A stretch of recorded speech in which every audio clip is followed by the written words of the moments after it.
guys, my name's Kyle White. I'm a doctor of physical therapy, here today to talk to you about knee pain.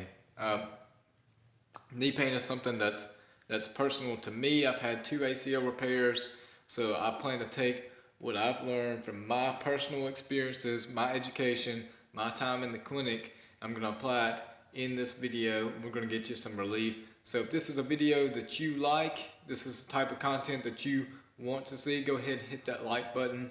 And if you haven't already, go ahead and subscribe to the channel.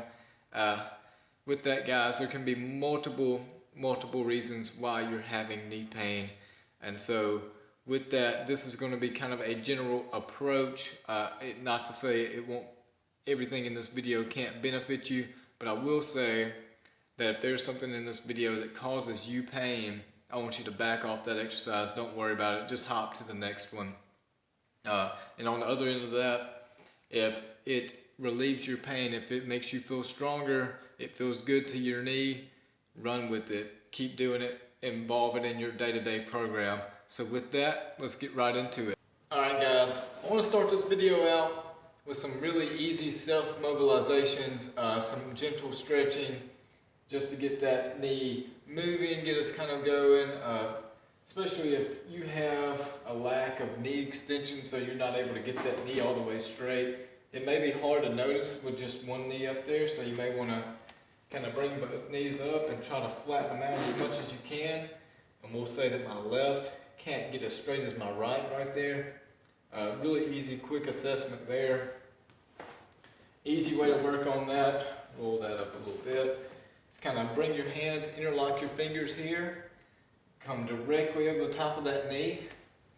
And just going to kind of push down into the mat. You can kind of see my knee going down there. Kind of do a real gentle self-mob here. We're not doing CPR here. We're just kind of gently pressing that knee down, trying to get as much extension as possible. Do that about 20 times. Don't overdo it. Like I said, we're not doing CPR. You can make your knee really sore if you do that, but a really easy one to work on. So next we'll talk about patellar mobs. Just so you can see here, I'm kind of moving that patella inside,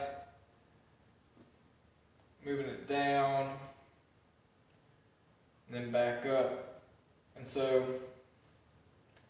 really quick, we'll break down the anatomy here. So there's a groove that runs in that femur that kind of runs more medial, so more inside towards your other leg.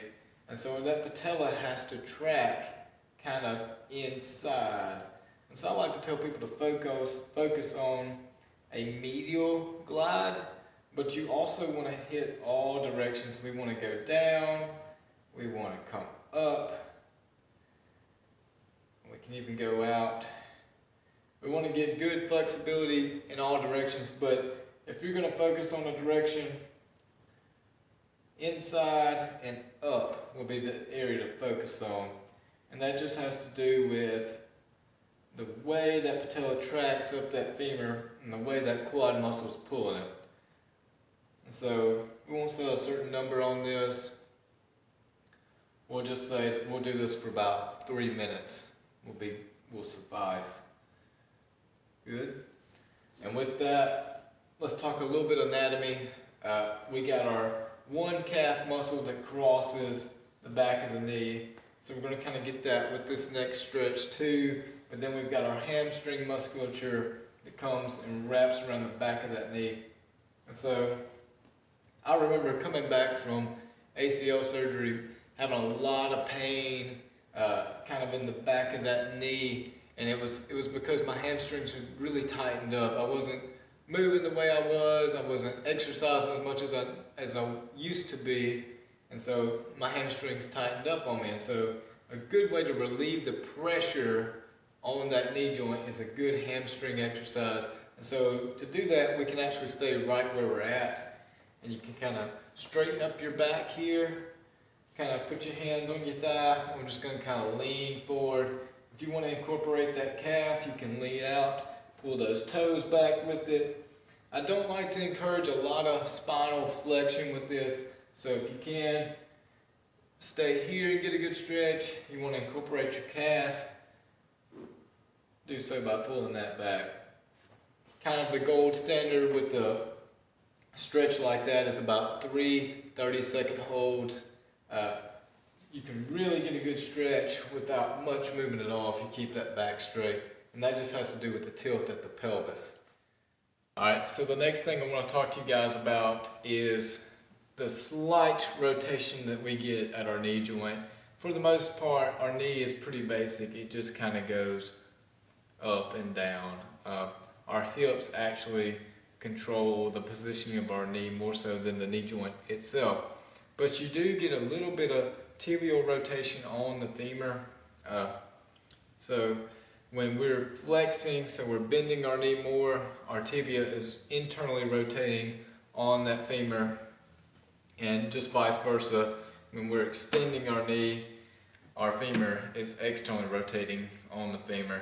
And so if you've got a chronic arthritis deal going on, or maybe you've got a lot of inflammation in this area, it's important to make sure that these bones are moving the way they need to be moving with our more dynamic movement with walking, squatting, that type of thing. So a good way to self-do that is to come wrap your hand around top of your tibia there, and you're just going to kind of lunge forward.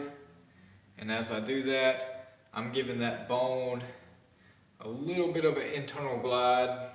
So we're rotating to my right, if this is my left leg, as I lunge forward. So we're just making sure that tibia is getting the movement it needs to get, and vice versa as I'm extending, kind of giving it an outside glide, so external rotation. Coming in there, coming out. Coming in there, and coming out. It's just a good way to get some movement, maybe get that synovial fluid flow, and that's going to give you some good pain relief, especially if you've got an arthritis going on. Good. And we'll just say about 20 of these. Don't overdo it. You can get sore if you do too many of these too. And that's it. Alright guys, now it's time to get into the fun stuff. We're going to do a lot of strengthening and stabilization at the end of this video. And to start that, we're going to start with a really easy exercise to get your quad muscle going. And the quad muscle is a really big muscle. Most of the time it's pretty strong on most people, but if you've had an event that has caused swelling or inflammation in this knee joint, to put it simply, the quad muscle gets turned off, so to speak. And so the quad set is a great way to get that quad muscle turned back on. There's a good neurological aspect to that. We're building our brain to muscle connection with this. And so all it is we're going to push the back of our knee into the mat, and we're going to tighten up that quad muscle. I like to tell people, squeeze and hold for 5 seconds. 1, 2, 3, 4, 5. Then relax. And you can kind of see my knee relax there. And right back into it. A good set of 30 will get a good quad burn with this. And like I said, a lot of times it's not that your quad is weak, it's that it is more turned off. Anytime you get an inflammation or damage, pain in an area, it alerts the muscle that, hey, something's wrong, shut it down. And so we're just kind of building that connection back. So if you're an acute injury, so you've had an injury that's not happened very long ago, this is a really good one because you got to have a good quad to be able to walk, to be able to get up and down stairs, to even stand up. So good to get it going. And so to kind of build off of this, after you've done about 30 reps of this, we'll go straight into what we call a straight leg raise. So we're making our quad work to keep our knee straight with some dynamic movement. So we're picking up our leg, keeping it straight. If your quad's a little weak, you may get a little lag there, so a little knee bend as you raise up. We want it to be straight as possible. Helps to lean back a little bit, especially if you got tight hamstrings like me. Straight up like that. And so those are two really good ones to get the quad back going. We mentioned earlier that the knee joint is a pretty basic joint. It basically goes up and down in a sagittal plane. Our hips have more to do with where our knee is in place. So if my hip is weak, my hip can do internal, external rotation, lateral, inward, up and down. So that's 4 directions. The knee is basically up and down. So if I'm getting too much knee internal rotation, that's going to put my knee in a bad spot. So we're going to strengthen some muscles that help prevent that movement. A big one is our hip abductors, more specifically the gluteus medius. And so to target that, we're going to come and we're going to lay on our side. And I like to get people to scoot toward the edge of the mat. So you've actually got a anterior glute med and posterior glute med that they kind of subdivide this muscle into. And so to make sure we're activating the front and back portions of this muscle, I like to tell people come up, we're going to come back, we're going to drop that leg all the way behind the mat there, then back up and in front. Up and back. And this looks like such a simple exercise, but it can be quite the burn, especially if you add a little weight to the end of that leg. A good set of 30 of those will be plenty to get a good burn. We're building strength in our hips in order to get knee stability. Alright, and so another really important muscle group for knee stability is the hamstring group, so the back of your leg here. For a good way to get those hamstrings going without equipment at home, just on the floor, on your bed, is to do what I like to do, a single leg lunge. So what you'll do, you'll lay back and kick one leg out front, and the leg that you want to work on is going to stay on the mat, and you're going to push to raise your bottom up there. We're engaging our glutes and our hamstrings with that. The hamstrings are actually the dynamic stabilizer for the ACL, a very common injury, ACL tear. I've been the victim of that twice. So to help prevent further injury, I like to do these to keep my hamstrings nice and strong along with my glutes.